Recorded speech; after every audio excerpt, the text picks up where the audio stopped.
Assalamu alaikum. Today we are discussing paper 11 2019 winter 2019 paper 11। अच्छा जी, इसको हम क्वेश्चन नंबर 1 से स्टार्ट करें। लास्ट टू पेपर हमने लास्ट क्वेश्चन से स्टार्ट किए थे, इसको क्वेश्चन नंबर 1 से स्टार्ट करें एंड देन इसको कंटिन्यू करेंगे लास्ट तक इंशाल्लाह। So first question is evaluate. As I told you, evaluate means divide, multiply, addition and subtraction of a number. Simple numbers की मल्टीप्लिकेशन, डिवीजन, एडिशन, सब्ट्रैक्शन को हम evaluate कहते हैं, बेसिक चीज़ों को। ठीक है, तो इसमें मिक्स नंबर में क्वेश्चन गिवन है, तो पहले हमने मिक्स नंबर से इसको इम्प्रॉपर फ्रैक्शन में कन्वर्ट करना है। 7 1 7, 7 1 7, 7 + 4 11/7। अब मल्टीप्लाई हो रहा है, तो मल्टीप्लाई जब होता है तो न्यूमरेटर न्यूमरेटर से मल्टीप्लाई होता है और डिनोमिनेटर डिनोमिनेटर से मल्टीप्लाई होता है, तो it become 33/7। Now it's an improper fraction. Improper fraction किसे कहते हैं? जिसका डिनोमिनेटर छोटा और न्यूमरेटर बड़ा हो, that is called improper fraction. ठीक है, and improper fraction can be converted into mix number.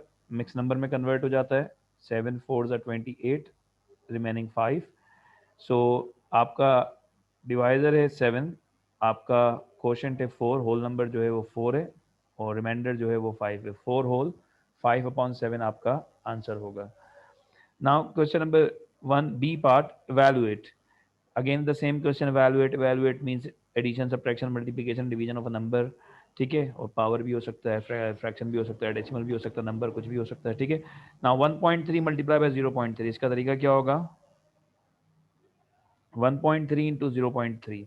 1.3 जब पॉइंट आप हटाते हैं, नीचे 1 लगाते हैं, पॉइंट के बाद एक डिजिट एक जीरो लगा दिया, पॉइंट हटाया, नीचे 1 लगाया, पॉइंट के बाद एक डिजिट एक जीरो लगा दिया। सो जब आपने डेसिमल से फ्रैक्शन में कन्वर्ट किया तो it become 13/10 and this second fraction become 3 second decimal become 3/10।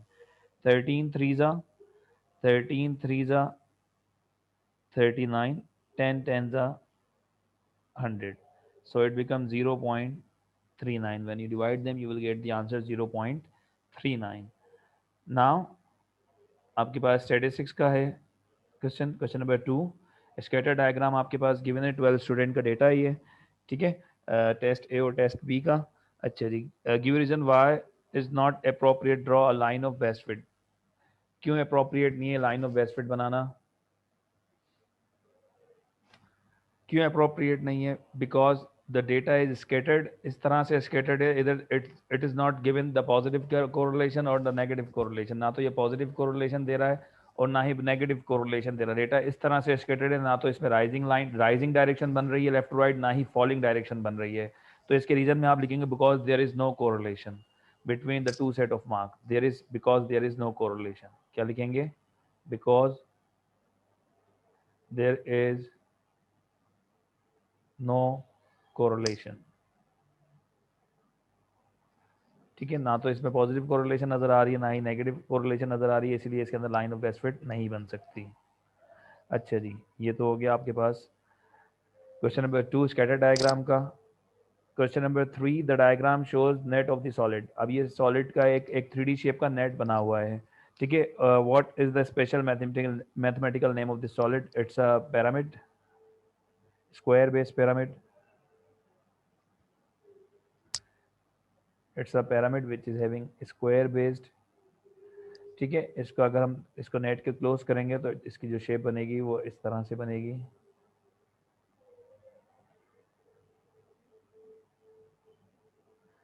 That is the square base pyramid. अच्छा जी, for the solid write down all the number of vertices. Solid के कितने कोने हैं? सॉलिड की बात कर रहा है। ठीक है, सॉलिड के कितने वर्टिसेस हैं? वर्टिसेस में हाईलाइट कर देता हूँ। एक वर्टेक्स ये है, एक कोना ये है, एक वर्टेक्स ये है, एक वर्टेक्स ये है, एक वर्टेक्स ये है और एक ये है common vertex. So there are 5 vertices, 5 इसके कोने हैं, तो आपने लिखना है 5। ठीक है, तो ये आपके पास हो गया पिरामिड का question. Then question number 4, factorize. Factorize, as I discussed so many times, factorize means to close. Factorize means to close. Close कैसे करते हैं? You can either close it by taking common. आप common लेके close कर सकते हैं, आप formula apply करके close कर सकते हैं, आप middle term breaking करके close कर सकते हैं। तो middle term breaking का तो option ही नहीं है, क्योंकि इसमें 2 terms हैं। middle term breaking जब होती है जब there are 3 terms in the question। तो अभी 2 terms है, कॉमन भी नहीं है 1 के अलावा कुछ भी। तो सेकंड स्टेप है फॉर्मूला। देखिए, फर्स्ट वैल्यू भी स्क्वायर में है, 1 भी स्क्वायर नंबर है और 36 और पी स्क्वायर भी स्क्वायर में है, ठीक है, और बीच में माइनस का साइन है। तो हमारे पास फॉर्मूला होता है A square minus B square which is called difference of two square. Difference of two square is equal to A plus B, A minus B. So one square, third one का perfect square one होता है, one का square करेंगे one ही answer आएगा। 36 can be replace by 6 P whole square. Okay, then one square minus 6 P square, दोनों square वाले number हो गए, तो A square minus B square is equal to A plus B, A minus B. तो one square minus 6 P square is equal to 1 + 6 P, 1 - 6 P. ये bracket की form में आ गया, क्लोज फॉर्म में आ गया, ये फैक्टराइज हो गया आपका। अच्छा जी, देन फैक्टराइज। अब अगेन यहाँ पे 4 टर्म्स हैं, तो जहाँ पे 4 टर्म्स होती है तो हम पेयर बना के कॉमन लेते हैं। सो मैं ऐसा करता हूँ, फर्स्ट और थर्ड को देखता हूँ, क्योंकि फर्स्ट और सेकंड में तो कोई कॉमन था नहीं। फर्स्ट और थर्ड को मैंने कंसीडर किया और सेकंड और फोर्थ को मैंने अरेंज कर दिया। सो यहाँ पे x कॉमन है, रिमेनिंग 4 + y, 4 + y। यहाँ पे 3 कॉमन है, 3 के टर्म में 3 भी आता है और 12 भी आता है। 3 is common, 3 is divisible by 3 as well as by 12। Remaining y, 3 के टर्म में 12 कौन से टाइम आता है, 4 टाइम, रिमेनिंग 4। अब देखिए ब्रैकेट सेम हो गए, 4 + y और y + 4 एक ही बात है। ब्रैकेट कॉमन हो गया, इसका मतलब आपने फैक्टराइज सही किया है। तो ब्रैकेट को कॉमन ले लो, जो मैंने हाईलाइट किया है वो ब्रैकेट कॉमन आ गया, y + 4 या 4 + y। रिमेनिंग क्या बचा, x + 3। ये हो गया फैक्टराइज, ब्रैकेट की फॉर्म में आ गया। अच्छा जी, नाउ क्वेश्चन नंबर 5 टाइम का क्वेश्चन है। A television programme is 2 hours 40 minute long, मैंने ड्यूरेशन जो है उसमें 2 hours 40 minute है। It start at 22:45, starting time था इसका 22:45, 22:45। At what time does it finish, तो स्टार्ट कब हुआ, उसकी ड्यूरेशन क्या थी, वो ऐड कर देंगे हम, प्लस 2 hours 40 minute, 5 + 0, ये मिनट का कॉलम है, ये आवर्स का कॉलम है। 5 + 0 5, 4 + 4 8, 2 + 2 4, 2 + 0 2, तो 24:85। अब 24 के बाद डे चेंज हो जाता है और 85 मिनट हमारे पास होते नहीं है, तो 85 मिनट को मैं ब्रेक करूंगा। 85 minute will be break in 1 hour 25 minute। ओके, 85 minute will be break in 1 hour 25 minute। तो 85 को हम क्या करेंगे, 1 hour 25 minute में ब्रेक करेंगे। 1 यहाँ पे दे दूंगा मैं, और ये हो जाएगा 1 hour जब मैंने यहाँ पे दिया, सो इट बिकम 25 hours और ये हो गया 25 मिनट। ओके, 85 को मैंने कैसे ब्रेक किया, 1 hour 25 मिनट में। 85 मिनट का कोई कॉन्सेप्ट नहीं है, 60 मिनट का कॉन्सेप्ट होता है, 60 मिनट में 1 hour हो जाता है। सो 85 को हमने ब्रेक कर दिया 1 hour 25 मिनट। तो 1 hour 25 मिनट में ब्रेक किया तो 1 hour आर के कॉलम में गया, 24 थे, इट बिकम 25 hour और 25 मिनट। ओके, अब 25 hour का भी कोई कॉन्सेप्ट नहीं है, तो 24 hour के बाद डे चेंज हो जाता है, तो it will be finish 8/1/25 next day. You need to write the program will finish 8/1/25 next day. Okay, 25 means 24 के बाद कितने टाइम ऊपर गया, 1 hour 25 मिनट। सो इसका आंसर लिखेंगे आप 1 hour 25 minute next day. Then the program contain 8 advertisement break. इस program में 8 एडवर्टीजमेंट ब्रेक हैं, each of which for last 3 minutes, जो कि हर एक ब्रेक जो है वो 3 मिनट का है। Find the fraction of the 2 hours 40 minute that is taken by advertisement, give your answer in simplest form। आपने कितनी देर का ब्रेक, कितनी देर ब्रेक में चले पूरे प्रोग्राम का, उसका फ्रैक्शन बनाना है। तो कितने ब्रेक्स हुए, 8 ब्रेक्स हुए, एक ब्रेक कितनी देर का है, पहले मैं ब्रेक का टाइम निकाल लेता हूँ कि ब्रेक टाइम कितना है, उसको डिवाइड कर दूंगा टोटल टाइम से। ब्रेक टाइम कितना है, there are 3 minute break, the time of the break is 3 minute and there are 8 advertisement break. So 8 3 24 minute के ब्रेक हैं टोटल, ये ब्रेक टाइम है टोटल, ठीक है। और टोटल प्रोग्राम कितनी देर का है, 2 hours 40 मिनट। 2 hours 40 मिनट का मतलब है 2 hours means 60 minute plus 40 minute, 120 plus 40, तो टोटल प्रोग्राम जो है वो 160 मिनट का है। अब उसने मालूम किया क्या है, find the fraction taken by the advertisement. Advertisement का फ्रैक्शन क्या होगा, तो एडवर्टीजमेंट में कितना टाइम लगा वो divided by total time, total time कितना लगा 160। उसके बाद एग्जामिनर ने बोला give your answer in simplest form. Simplest form का मतलब होता है आपने इसको जितना कैंसिल हो सकता है कैंसिल करना है, ठीक है। तो इसको हम कैंसिल करते हैं, 2 1 ज़ा 2 2 ज़ा 2 8 ज़ा 2 0 ज़ा, 2 के टेबल से कैंसिल कर दिया। अब डायरेक्ट 4 के टेबल से कैंसिल कर देता हूँ, 4 3 ज़ा 4 2 ज़ा 0 का 0, तो आंसर आया 3/20 इन सिंपलेस्ट फॉर्म। एडवर्टीजमेंट का कितना टाइम है, 20 मिनट में से 3 मिनट उनको एडवर्टीजमेंट में देना है, ठीक है। तो एडवर्टीजमेंट का ब्रेक आया 3/20। देन राइट डाउन, ये भी हर साल आता है सवाल, starting with the smallest, means ascending order में आपने लिखना है, पहले सबसे छोटा फिर उससे बड़ा फिर उससे बड़ा, इस तरह से तरतीब से लिखना है आपने, ठीक है। तो इसको हम देखते हैं कि डेसिमल में कन्वर्ट हो सकते हैं सारे नंबर या नहीं आसानी से। ये तो ऑलरेडी डेसिमल में है, ये ऑलरेडी डेसिमल में है। 1/10 का मतलब है 0.1, ठीक है। उसके बाद 5% का मतलब है 5% का मतलब है 0.05, 5% मीन्स 5/100, 5/100 मीन्स 0.05। 2/25, 25 को जब मैं 100 बना देता हूँ तो 2 4 8, 8/100, तो इसका मतलब है 0.08।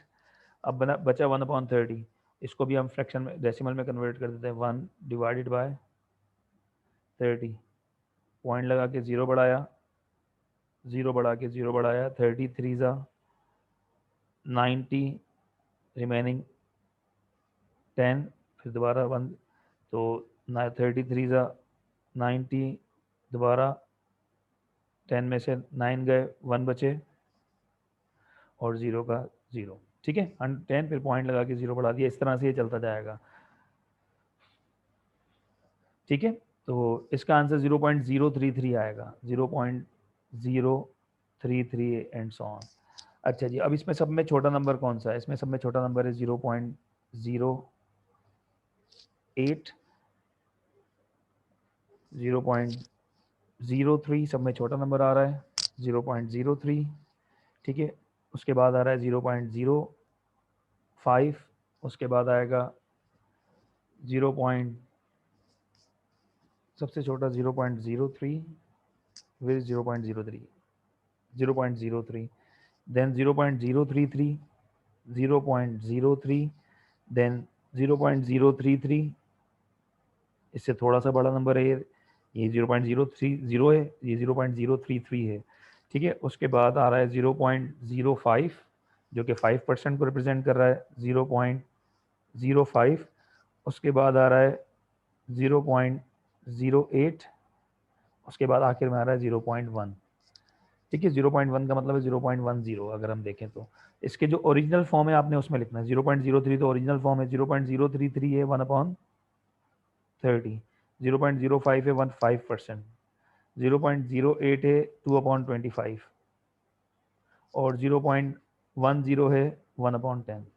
तो आपने क्वेश्चन को ओरिजिनल फॉर्म में लिखना है, ओके। तो ये तरीका है, असेंडिंग सबको आना चाहिए, बिल्कुल बेसिक चीज़ें हैं। अच्छा, ये क्वेश्चन नंबर 7 भी हर साल आता है, y is directly proportional to x। हर साल आने वाला सवाल है, y is directly proportional to x, y is equal to kx। The first step is to make an equation, the first step is to make an equation. अगर इसी तरह से y इज डायरेक्टली प्रोपोर्शनल की जगह y is inversely proportional बोलता तो मैं इसको लिखता y is inversely proportional to x, y is inversely proportional to x।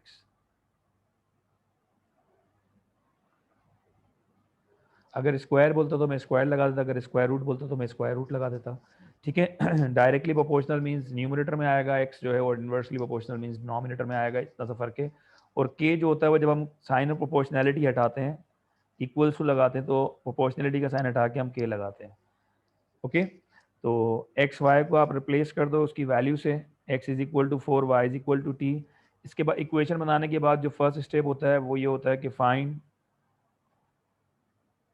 The value of k। The first step is to find the value of k. अब x और y की जगह उनकी वैल्यू पुट कर दो, x की जगह 4 और y की जगह t, y की वैल्यू t है और x की वैल्यू 4 है, तो हमारे पास k की वैल्यू आ जाएगी,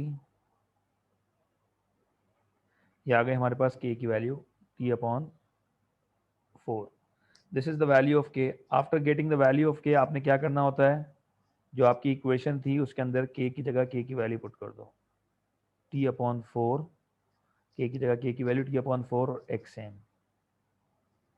ठीक है, अब ये पहला स्टेप है, चाहे कोई भी वैल्यूज गिवन हो आपने पहले k ही निकालना है। ठीक है, k निकालने के बाद बोला find x in term of t when y is equal to 2। y is equal to 2 है तो x की वैल्यू क्या होगी in term of t, y की जगह 2 पुट कर देता हूँ, put y is equal to 2, तो हमारे पास हो जाएगा y की जगह 2 t/4 x। हमें x मालूम करना है इन टर्म ऑफ t, 4 यहाँ मल्टीप्लाई हो रहा है, यहाँ डिवाइड हो रहा है, उधर जाके मल्टीप्लाई हो गया, 4 2 8, t x से मल्टीप्लाई हो रहा है, यहाँ आके डिवाइड हो जाएगा, so x is equals to 8/t। बहुत आसान सवाल आता है इसका, हर साल सवाल आता है, हर साल सवाल आता है, फिर से बता रहा हूँ, ये अच्छे तरीके से कर लें।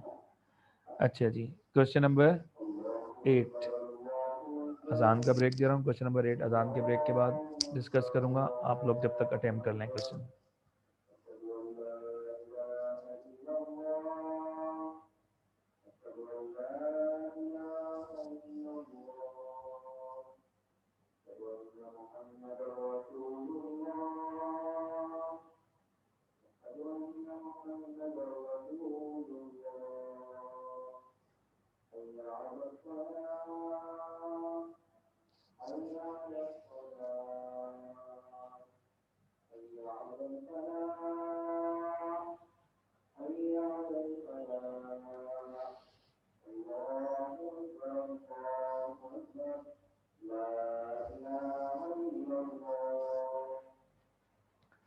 अच्छा जी, अजान के ब्रेक के बाद बाय राइटिंग इज, ये भी हर साल सवाल आता है, by writing is number correct to one significant figure. पहले आपने वन सिग्निफिकेंट फिगर में सारे नंबर्स को कन्वर्ट करना है, उसके बाद एस्टिमेट करना है। अब इसमें जो फर्स्ट सिग्निफिकेंट फिगर है वो है 5। The first significant figure in the numerator is 5। 5 के बाद 9 है तो ये राउंड होकर 6 हो जाएगा, फिर जहाँ तक डेसिमल है वहाँ तक 0 लगाने पड़ेंगे आपको। 59 राउंड होकर क्या हो जाएगा, 59.8 राउंड होकर 60 हो जाएगा। स्क्वायर था, स्क्वायर लगा दिया, ये हो गया आपका वन सिग्निफिकेंट फिगर में कन्वर्ट। ठीक है, उसके बाद सेकंड जो नंबर है डिनोमिनेटर में वो है 20। 2 है पहला सिग्निफिकेंट फिगर, इसके बाद 0 है तो ये 20 ही रहेगा। पॉइंट के बाद 0 लगाओगे तो मिस्टेक हो जाएगी, उसमें मार्क आपको नहीं मिलेगा, ये बात ध्यान में रखिएगा। अगर आपका नंबर स्टार्ट हो गया, सिग्निफिकेंट फिगर स्टार्ट हो गया और आपने पॉइंट के बाद 0 लगा दिया तो this is not in one significant figure, ये कहलाएगा 3 सिग्निफिकेंट फिगर। 3 सिग्निफिकेंट फिगर कहलाएगा ये। पॉइंट के बाद जबरदस्ती 0 लगाओगे तो it will be count as a significant figure. Okay, अच्छा जी, अब यहाँ पे जो थर्ड नंबर है इसमें पहला सिग्निफिकेंट फिगर है 9। First significant figure is first non zero digit. जो स्टार्ट में जीरोज होते हैं वो सिग्निफिकेंट फिगर काउंट नहीं होते हैं। The first significant figure is first non zero digit. इसकी वीडियो मौजूद है डिटेल में, आप लोग चाहें तो वो वीडियो देख सकते हैं। जब मैं बोलूँ तो देखा करें जाकर, नहीं तो मुझे मैसेज कर दिया करें, मैं आपको व्हाट्सएप कर दिया करूँगा। ओके ना, 9 के बाद 0 है तो ये 0.9 ही रहेगा, 0.9। अच्छा जी, अब इसको एस्टिमेट करते हैं। 60 स्क्वायर मीन 62 बार है, 20, 0.9, पॉइंट हटाऊंगा, ऊपर 1 लगाऊंगा, पॉइंट के बाद एक डिजिट, एक 0 लगा दिया, यहाँ बचा 9, ऊपर आ गया 10। अब मैं 0 से 0 कैंसिल कर देता हूँ। ठीक है, 2 1 जा, 2 30 जा, 3 3 जा, 3 10 जा, 3 1 जा, 3 20 जा, 20 into 10 200। So the estimated answer is 200. The estimated answer is 200. Okay, हर साल आने वाला क्वेश्चन है। इस टॉपिक की वीडियोस मौजूद हैं, आप इस टॉपिक को पक्का करना चाहें, कुछ चीज़ें समझनी चाहें तो इस टॉपिक की वीडियो से देख सकते हैं जाकर। साइमल्टेनियस इक्वेशन, साइमल्टेनियस इक्वेशन एक समझा देता हूँ, लेकिन ये आनी चाहिए इस मौके पे सबको। अच्छा जी सर, एवेलुएट वाले क्वेश्चन करें। बेटा इवैल्यूएट वाले क्वेश्चन मैंने अभी समझाए थे, उसकी रिकॉर्डिंग चल रही है तो आप रिकॉर्डिंग में देख लीजिएगा, ठीक है। अदरवाइज मैं एक साथ 5-6 इवैल्यूएट वाले क्वेश्चन आपको अलग से रिकॉर्ड करके सेंड कर दूंगा। Now x plus 4y is equal to 1, 3x plus 2y is equals to 8. So it's up to you, आप x और हम बाय एलिमिनेशन मेथड से कर रहे हैं, आप किसी भी मेथड से कर सकते हैं जो आपको आसान लगे। सो x या y किसी भी एक कोफिशिएंट को आपने सेम बनाना है, तो मैं x को सेम बना लेता हूँ। x के कोफिशिएंट हैं ये x और ये x, इसका एक का कोफिशिएंट है 3 और एक का कोफिशिएंट है 1।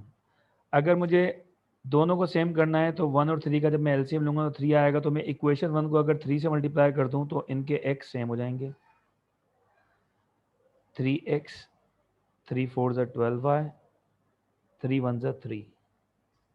लेकिन इन दोनों के साइन भी सेम है, ये भी प्लस का है ये भी प्लस का है, तो सेम साइन कभी भी एलिमिनेट नहीं होते हैं, सेम साइन कभी भी एलिमिनेट नहीं होते हैं। So what you need to do, आप जब मल्टीप्लाई कर रहे हैं तो माइनस से मल्टीप्लाई करें, तो माइनस का फंक्शन होता है साइन चेंज करना, तो ये सबके साइन चेंज कर देगा। It become -3x, it become -12y, it become -3। The function of minus sign is to change the sign, वो सबके साइन चेंज कर देगा। -3 को x से मल्टीप्लाई किया -3x, -3 को 4 से मल्टीप्लाई किया -12, -3 को 1 से मल्टीप्लाई किया -3, और नीचे वाली जो वैल्यू है वो सेम रहेगा क्योंकि ऑलरेडी 3x है वो, plus 2y is equal to 8।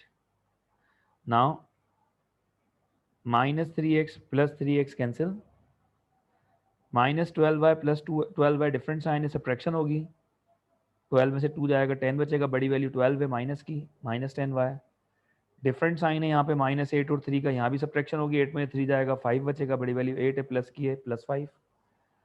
y is equal to 5 upon -10, 1/2 -1/2 plus minus y is equal to -1/2. After getting the value of y, put y is equal to -1/2 in any one equation, किसी भी एक equation में put y is equal to -1/2, मैं put कर रहा हूँ इसको equation 1 में, आप इक्वेशन 2 में भी पुट कर सकते हैं। इक्वेशन 1 है हमारे पास x plus 4y is equal to 1, y की जगह y की वैल्यू है -1/2, y की जगह y की वैल्यू -1/2, 2 1 ज़ा 2 2 ज़ा, हमारा आंसर आया x plus minus minus 2 is equal to 1। So x is equal to 1 -2 equals to को उधर जाके +2 जाएगा, x इज इक्वल्स टू 1 + 2 3।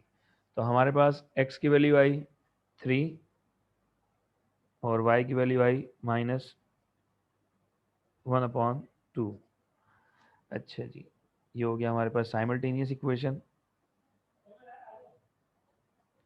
अच्छा, अब आ जाते हैं क्वेश्चन नंबर 10 पे। अगेन परसेंटेज का क्वेश्चन आया, परसेंटेज का क्वेश्चन इंपॉर्टेंट है, पेपर 1 के हिसाब से भी पेपर 2 के हिसाब से भी। लॉस परसेंटेज मालूम करने यहाँ कह रहा है क्वेश्चन में, परसेंटेज लॉस, कितना लॉस हुआ उसकी परसेंटेज आपने बतानी है। तो इसका फॉर्मूला सिंपल बेसिक फॉर्मूला है, लॉस कितना हुआ किस कॉस्ट पे इनटू 100%। आपका लॉस प्राइस क्या है, आपने एक चीज़ बाय की थी 250 की, सेल की उसको 200 में। Aamir buys a camera for $250 and sell its to $200। So loss कैसा होगा, कितने की खरीदी थी कितने की बेची, ये हुआ आपके पास लॉस, $50 का लॉस हुआ। तो $50 लॉस प्राइस है, कॉस्ट प्राइस कितने की खरीदी थी 250, ये फ्रैक्शन हो गया, फ्रैक्शन को परसेंटेज में कन्वर्ट करना इनटू 100%। 0 से 0 कैंसिल, 25 1 ज़ा 25, 2 ज़ा 50, 2 10 ज़ा 20%। तो इतना लॉस हुआ आपको, 20% का लॉस हुआ। अच्छा जी, फिर आ जाते हैं सिंपल इंटरेस्ट और compound, simple interest compound interest पे। अभी सिंपल इंटरेस्ट का क्वेश्चन है, ये भी देखते हैं। Meera invest some money at a rate of 2% per year simple interest, how many year does it take for his investment to double the value. Value को double करना है, कितने साल लगने चाहिए बेटा। जो परसेंटेज होती है, जो ओरिजिनल प्राइस होती है, ओरिजिनल प्राइस जो होती है वो होती है 100%। जो ओरिजिनल प्राइस होती है 100%, जब इंटरेस्ट भी 100% हो जाएगा, जब इंटरेस्ट भी 100% हो जाएगा तो वैल्यू जो होगी वो डबल हो जाएगी। ठीक है, आपके अपने पैसे 100% होते हैं, अगर इंटरेस्ट भी 100% बन जाएगा तो वैल्यू जो होगी वो डबल हो जाएगी। 1 मार्क का क्वेश्चन है, कॉन्सेप्ट समझें। और सिंपल इंटरेस्ट में कभी भी आपका जो है इंटरेस्ट चेंज नहीं होता। सिंपल इंटरेस्ट अगर आपने 100 साल के लिए इंटरेस्ट रखा है तो 100 साल हर साल आपको सेम इंटरेस्ट मिलेगा, वो चेंज नहीं होगा। ठीक है, तो 2% पर ईयर बन रहा है तो 100% कितने सालों में हो जाएगा?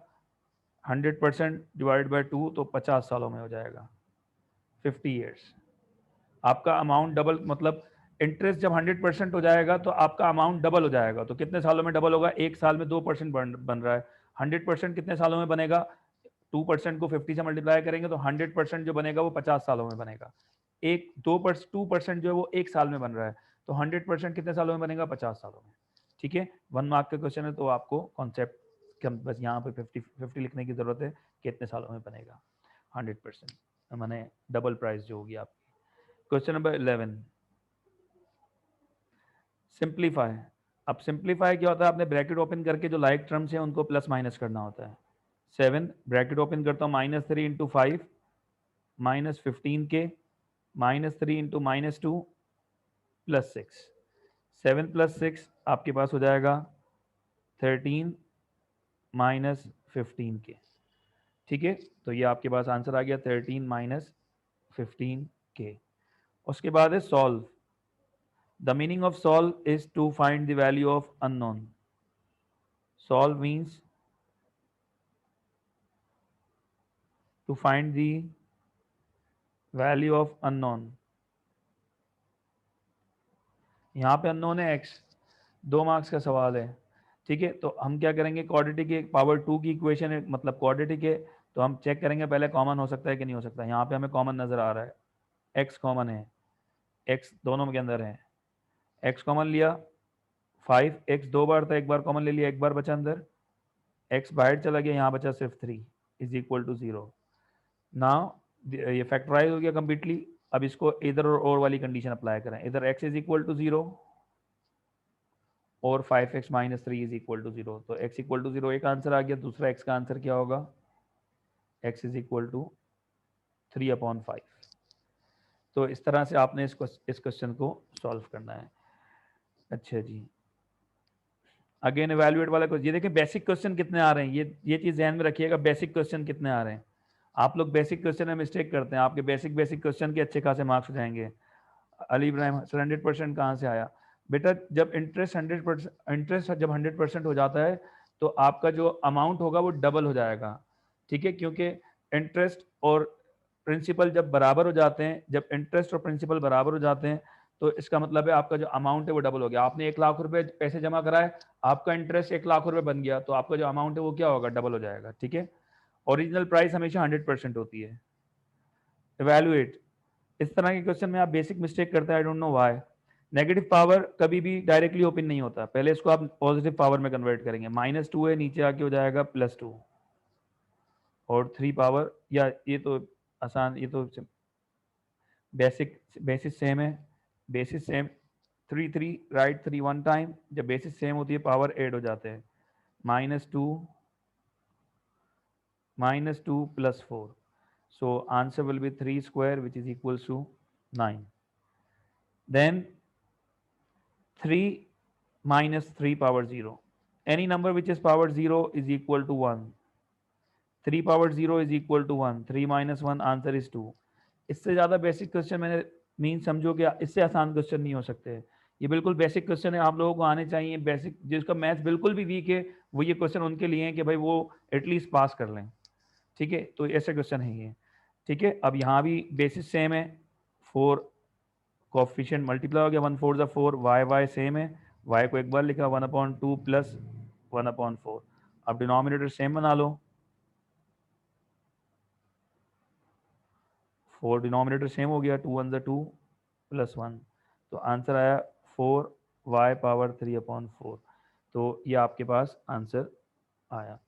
ठीक है, अच्छा जी, स्टैंडर्ड फॉर्म क्वेश्चन नंबर 13 से हम कंटिन्यू करेंगे। आप लोग पहले क्वेश्चन करें अब 13 ऑनवर्ड, फिर जो क्वेश्चन आपको समझ में नहीं आए हैं वो 13 ऑनवर्ड मुझे बताएं। 13 से पहले वाले सारे क्वेश्चन मैंने डिस्क्राइब कर दिए।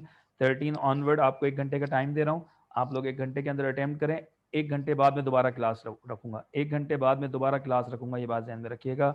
ठीक है, 1 आवर तक आप लोग इसको कंप्लीट करें। थैंक यू वेरी मच, अपना ख्याल रखिएगा। जिसने चैनल सब्सक्राइब नहीं किया सब्सक्राइब करवाएं, अपने फ्रेंड्स को कहें कि वो भी सब्सक्राइब करें। जितने भी वीडियोस देख सकते हैं पेपर 1 की, अभी पेपर 1 समझा रहा हूँ, पेपर 2 की ऑलरेडी बहुत सारी वीडियोस हैं और पेपर 2 में पूरे पूरे कंप्लीटली सॉल्व करना भी सिखाऊंगा। जब तक के लिए अल्लाह हाफिज़, थैंक यू वेरी मच, अपना ख्याल रखिएगा।